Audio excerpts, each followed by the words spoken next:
পুরস্কার দেওয়া হবে। আমি আরেকটা ঘোষণা দিলাম, ওই ছাত্র গার্জেনকে আমরা পুরস্কার দেব। অর্থাৎ যে ছাত্র প্রতিষ্ঠান করবে ছাত্রকে পুরস্কার দিব, ওই শিক্ষকদের পুরস্কার দিব, বিভাগের শিক্ষককে, এবং ওই ছাত্র গার্জেনকে আমরা কি করবো, এছাড়া পুরস্কার দিব। এগুলো ছাত্ররা যারা আছো তোমরা ভালোভাবে পড়ালেখা করে ভালো তোমরা রেজাল্ট করতে পারো, এর জন্য তোমরা কি করবা, চেষ্টা করবা। আর গার্জেন আমরা যথাযথভাবে এছাড়া আমরা সচেতন থাকবো।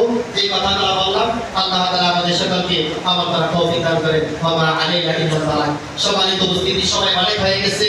এখন আপনাদের সম্মুখে দুই একজন মুরব্বী একটু মত বিনিময় করবেন, অথবা পরবর্তী দুই চার দিন কথা বলে মোনাজাত করবেন। তারপরে আমরা কিছু আমাদের ব্যবস্থা আছে, আমরা ইশারা দিয়ে এখান থেকে যাওয়ার চেষ্টা করব। আসসালামু আলাইকুম। আজকের ওইব সম্মেলনে এসে একটা জিনিস বুঝতে পারলাম যে ওইবের যে শাসন আছে সে ওইবের লেখাপড়া নাই। আমার হুজুর একটা কথা বললেন যে আমি একজনকে 9 বছরের বাচ্চার একটা আঘাত বাড়ি দিছি, তার বাবা ফোন করে বলছে আমি তো 9 বছরের আজ পর্যন্ত গায়ে হাত দিলে, তুমি কেন দিলে? বাবা চাইয়া শিক্ষক বড় থাকে, আর বাবার চাই যদি শিক্ষক বড় না হয় সে কোনোদিন মানুষ হতে পারে না। কিন্তু এই ছেলেটাকে মানুষ করা হুজুরদের গায়ে ঘাম চলে যায়। কোথায় রইল, কোথায় খাইলো, কোথায় 37 বছর দিন করে একটা আঘাত করলো, কোন সময় হাসপাতালে নিয়ে যাবে, এটা মনে করে নিতে হবে। এবং ওর ভবিষ্যৎ যে ভালো মানে এটাই আমাদের মানে নিতে হবে। এবং এই মাদ্রাসাটা অনেক হয়তো মনে হয় কালেকশন দুর্বল হয়ে গেছে, আমি যেটা বুঝতে পারছি। তার মধ্যে 200-র উপর হয়তো সিটি দিয়েছে, সেই হিসেবে আমাদের অভিভাবক সেরকমভাবে হয় নাই।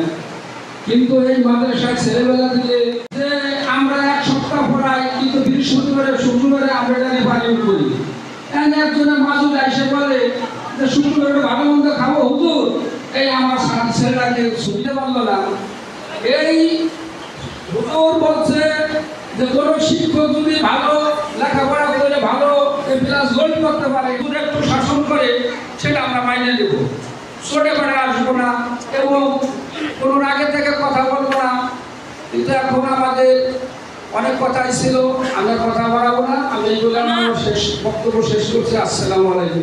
থেকে আমি মহাসচিব মৌজায় একটা কমিটি সংগঠন করছি। সেই সংগঠন হচ্ছে মাদক মুক্ত এবং ট্যাক্সের আপনার অশ্লীল কার্যক্রম যারা এগুলি বন্ধ করার জন্য। সে থেকে আমি অভিজ্ঞতা বুঝতে পারছি যে এই ছেলেরা যে সর্বনষ্ট হয় তার মূল কারণ হচ্ছে সর্বদোষী। একটা কথা আছে, সৎসঙ্গে স্বর্গবাস, অসৎ সঙ্গে সর্বনাশ।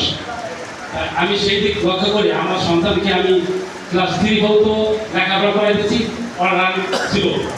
ওখান থেকে আমার মাথায় একটা চিন্তা আসলো যে আমি যদি এই জেনারেল ছাত্র পড়াই তাহলে আমার ছেলেকে কন্ট্রোল করে রাখা সম্ভব না।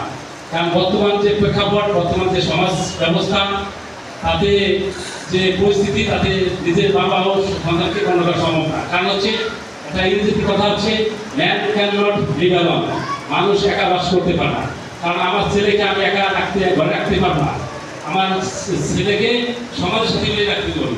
তবে সেই সমাজটা সুশীল সমাজ তৈরি, আর সেই সুশীল সমাজ তৈরি করতে হবে জেনারেল এবং পাবলিক এলাকায় সেই সমাজটা না, ব্যবস্থা নাই।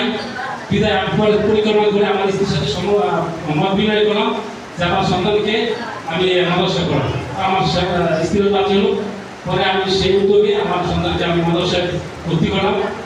আল্লাহ পাকের রহমতে আমার ছেলে স্কুলে যাবে ভালো ছিল এবং খেলাধুলা ভালো প্রশিক্ষণ ছিল। আমার ইন্টার স্কুল থেকে আমার ছেলে আমার খেলাধুলায় পুরস্কার আনছে। আমি সব ত্যাগ স্বীকার করে আমি এই আল্লাহ রাস্তায় আনছি। পরকালে নাজাতের ফয়সালা করিয়ে দিবেন সকলে বলি আমিন। ওয়া আখিরু দাওয়ানা আলহামদুলিল্লাহি রাব্বিল আলামিন। আপনার সন্তানের ভবিষ্যৎ উন্নত হয়, ভবিষ্যৎ ভালো হয় এবং আপনাকে নিয়ে, আপনার পরিবারকে নিয়ে, আপনার পূর্বপুরুষকে নিয়ে জান্নাতে যেতে পারে, এই জন্য আসছেন নাকি ইনশাআল্লাহ?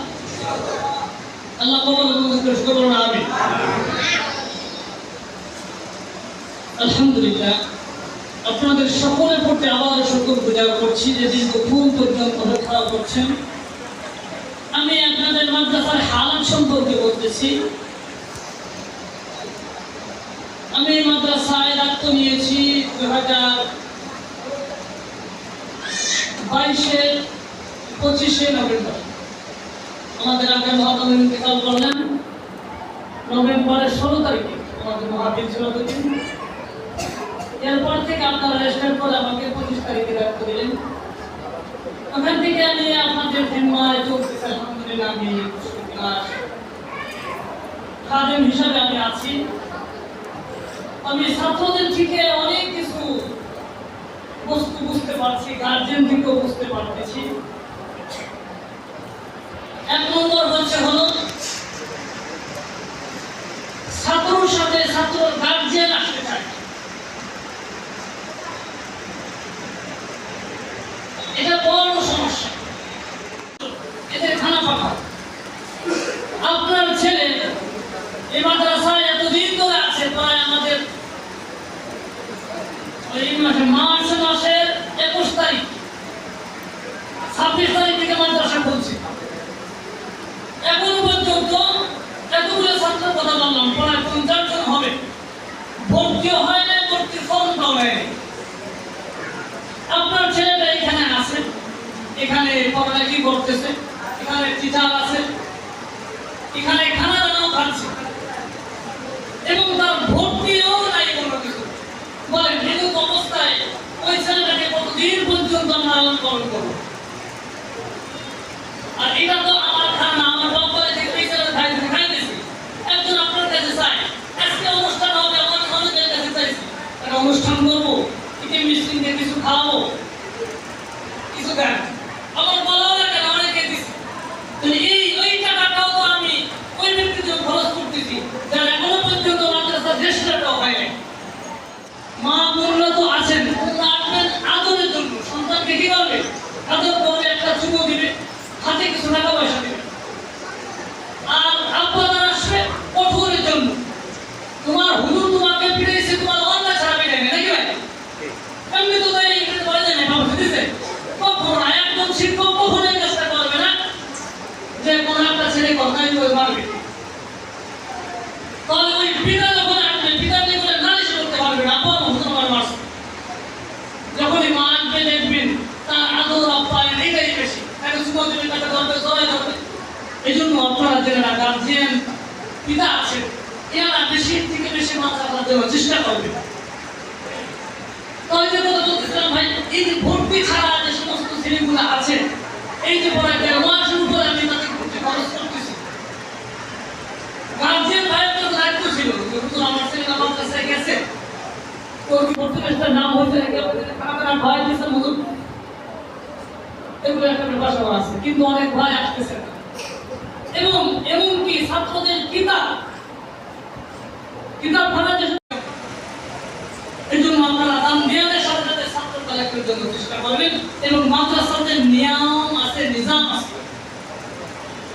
আমাদের মাদ্রাসায় মক্তব গ্রুপ এবং ঘাটখানায় এখানে দূরের ছাত্র একেবারেই কম। আমরা যারা মাহফিলের বিশেষ করে বলছি, আমরা আমাদের মক্তব এবং ঘাটখানায় আপনাদের হাত জোর করে বলছি, আপনারা সকলে যদি আমাদের মাদ্রাসায় আপনার সন্তানকে খানা না হয়, আমার হুজুর বলতে না হিসাবে আপনি অবশ্যই 3 মিটার খানা মাদ্রাসায় পৌঁছে দিবেন। বিশেষ করে আপনাদের ঢাকার একটা উদ্দেশ্য, আমার এখানে মক্তবে পড়ে 60 জন 70 জন ছেলে আছে, কিন্তু আমি জোহরের নামাজ পড়ি একেবারে ছাত্র থাকে মক্তবে, মানে তারা দূর থেকে কয়েকজন ছেলে আছে, এরা 10 জনের মতো ছাত্র থাকে। দাওয়াত আসলেও আমি এদেরকে পাই না, মানে এদের এটা কেমন একটা মাদ্রাসার নিয়ম হয়ে গেছে, 9:30 আসলে মাদ্রাসা তো থাকবে না। এইটা আপনাদের তরফ থেকে ব্যবস্থা করবেন, পাস করানোর দায়িত্ব আমাকে কিন্তু দিন। ইনশাআল্লাহ আমরা এই মাদ্রাসার পিছনে থাকবো। আছি, ধন্যবাদ।